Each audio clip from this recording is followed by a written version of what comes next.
गरीबी इनके तरफ से, जुल्म सारा इनके तरफ से, देते भी खुद ही गरीबी और कहते हैं दहशतगर्दी क्यों है। गरीबी खत्म करो, दहशतगर्दी ऑटोमेटिक खत्म।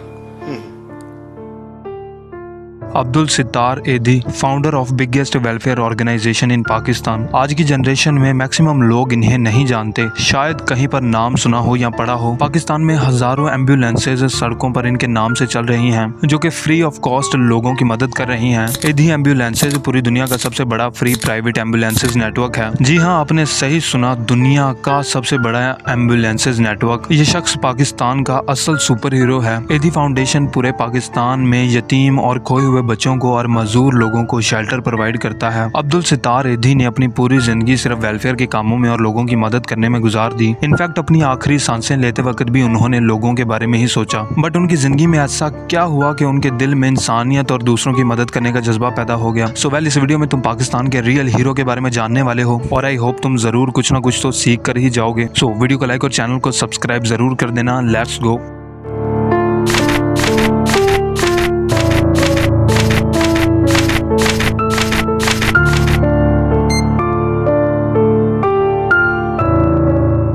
गाड़ियाँ चलती हैं जो गरीबों के खून से पैदा की हुई है, जिसमें पेट्रोल जल नहीं रहा, इंसानों का, गरीबों का खून चल रहा है।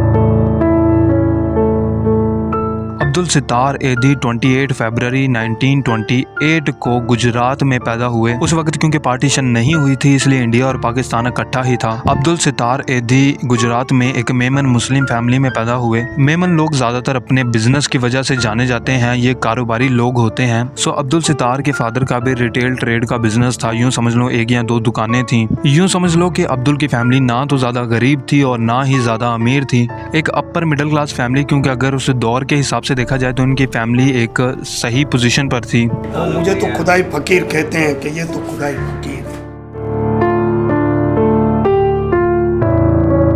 1933 जब अब्दुल सित्तार की उम्र सिर्फ 11 साल थी, उनकी मदर को स्ट्रोक आया, जिसको ब्रेन स्ट्रोक या फिर ब्रेन अटैक भी कहा जाता है, जिस वजह से उनका पूरा जिस्म पैरालाइज्ड हो गया और वो मेंटली डिसेबल हो गई। दिमाग ने काम करना बंद कर दिया। अब्दुल सित्तार ने सिर्फ अपनी माँ की देखभाल करने के लिए अपनी पढ़ाई लिखाई छोड़ दी, ताकि वो सारा दिन अपनी माँ के साथ रह सके और उनकी सारी जरूरतों को पूरा कर सके। यहाँ पर एक इम्पोर्टेंट चीज ये है कि क्या अब्दुल सित्तार के कोई बहन भाई भी थे? वेल, इस बारे में मुझे किसी तरह की कोई इन्फॉर्मेशन नहीं मिली। खैर, अब्दुल ने अपना सारा वक्त माँ के साथ गुजारना शुरू कर दिया। वो उन्हें नहलाते थे, खिलाते थे और उनकी सारी जरूरतों का ख्याल रखते थे। पहली बार अब्दुल के दिल में दूसरों की मदद करने का जज्बा उभरा।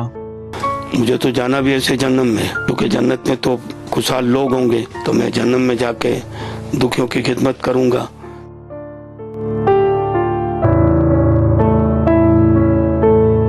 लगातार 8 सालों तक अब्दुल ने अपनी मां की देखभाल की, जिसके बाद 1947 के शुरू में ही बीमारी की वजह से अब्दुल सित्तार की मां की डेथ हो गई। उस वक्त अब्दुल की उम्र सिर्फ 19 साल थी। अब्दुल के दिल में किसी करीबी को खोने का एहसास था। मां की मौत अब्दुल के लिए एक बहुत ही बड़ा सदमा थी। इससे पहले कि अब्दुल इस ट्रॉमा से बाहर निकलते, इंडिया पाकिस्तान को लेकर हिंदुओं और मुसलमानों में जंग शुरू हो गई। जितना पढ़ेगा इतना इंसान मिटेगा। बहुत पढ़े लिखे लोग आते हैं, लेकिन इंसानियत नहीं होती। 1947 हिंदुओं और मुसलमानों में एक बहुत ही बड़ी जंग छिड़ गई, क्योंकि मुसलमान अपना एक अलग वतन बनाना चाहते थे और हिंदू नहीं चाहते थे कि उनकी सरजमीन के 2 टुकड़े हों। सो लड़ाइयां शुरू हो गईं। इस इंडिया पाकिस्तान की पार्टीशन में लाखों लोगों की जान चली गई। अब्दुल की उम्र 19 साल थी और अब्दुल ने अपनी आंखों के सामने लोगों को मरते और मारते हुए देखा। अब्दुल ने जंग में यतीम हुए बच्चों को सड़कों पर रुलते हुए देखा। अब्दुल सित्तार ने ऐसे लोगों को देखा जिनके पास ना तो खाना था और ना ही रहने के लिए कोई ठिकाना। अब्दुल ने लोगों को खाने की कमी की वजह से मरते हुए देखा। इन सब चीजों से ही अब्दुल के दिल में दूसरों के लिए हमदर्दी के जज्बात और दूसरों के लिए इंसानियत के जज्बात पैदा हो गए। सैकड़ों लोगों को अपनी आंखों के सामने मरते हुए देखना या सिर्फ उनकी चीखें सुनना, ये कितना बड़ा ड्रामा है, इसका शायद अंदाजा भी हम नहीं लगा सकते। इंसानियत खुद एक मजहब है और इंसानियत से सब मजहब पैदा हुए हैं।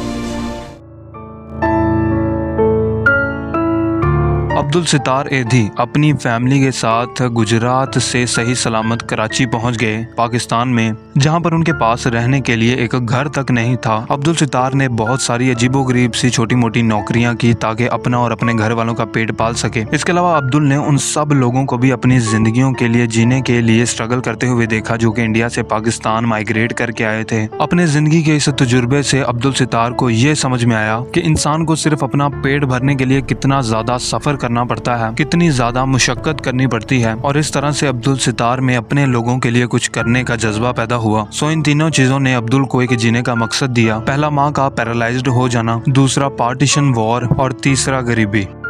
लेकिन मुझे इंसान बनना था तो मैंने कोशिश की कि इंसान बनाऊं किसी, लेकिन मेरी जिंदगी में मैंने कभी इंसान किसी को नहीं बना सका।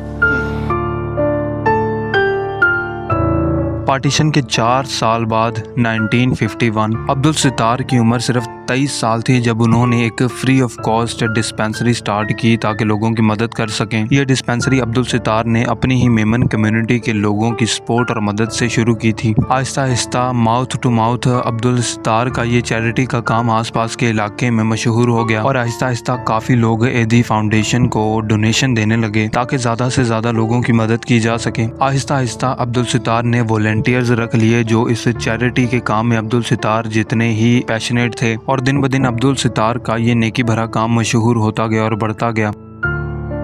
हम सुबह उठते ही हमारे ज़हन में हम यही सोचें कि हमें किसी का भलाई करना है और कोई बुराई नहीं करनी।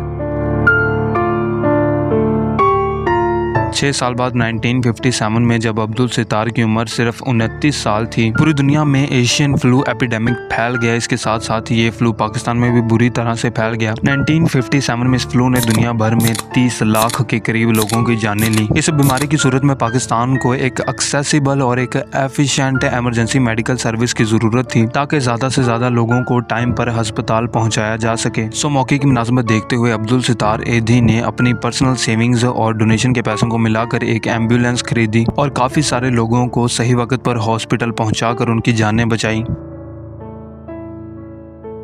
मेरे माँ बापों ने मुझे एक ही दफा कहा था कि बेटा किसी सरमाएदार के पास मांगने नहीं जाना, रोड पे खड़ा रहकर भीख मांग लेना, कौम को देने वाली बनाना।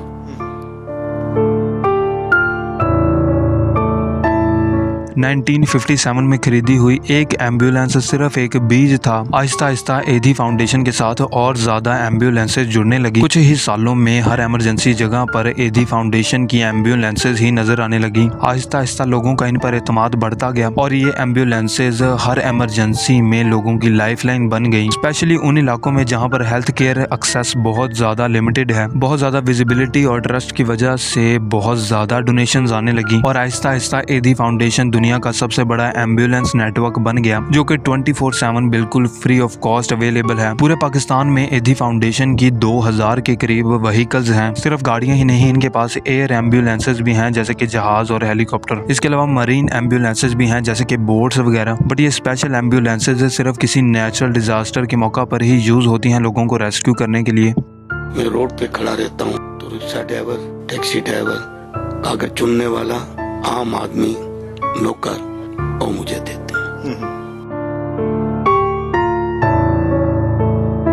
आहिस्ता आहिस्ता एधी फाउंडेशन सिर्फ मेडिकल के अलावा दूसरे वेलफेयर कामों में भी एक्सपैंड करने लगा और राइट नाउ यतीम बच्चों के लिए इनके ऑर्फन एजेस हैं, बूढ़ों के लिए ओल्ड एज होम्स भी हैं, मैटरनिटी सेंटर्स हैं जहां पर लाखों बच्चों को जन्म दिया जा चुका है, रिहैबिलिटेशन सेंटर्स हैं जहां पर लोग अपनी नशावर एडिक्शंस को छोड़ने की कोशिश करते हैं, फ्यूनरल सर्विसेज हैं जैसे कि कोई अननोन बॉडी है तो उसका फ्यूनरल भी करवाया जाता है। एधी फाउंडेशन आज इतना कुछ कर रहा है, हर तरह से लोगों की मदद कर रहा है और ये सब कुछ शुरू करने वाला सिर्फ एक शख्स अब्दुल सितार एधी।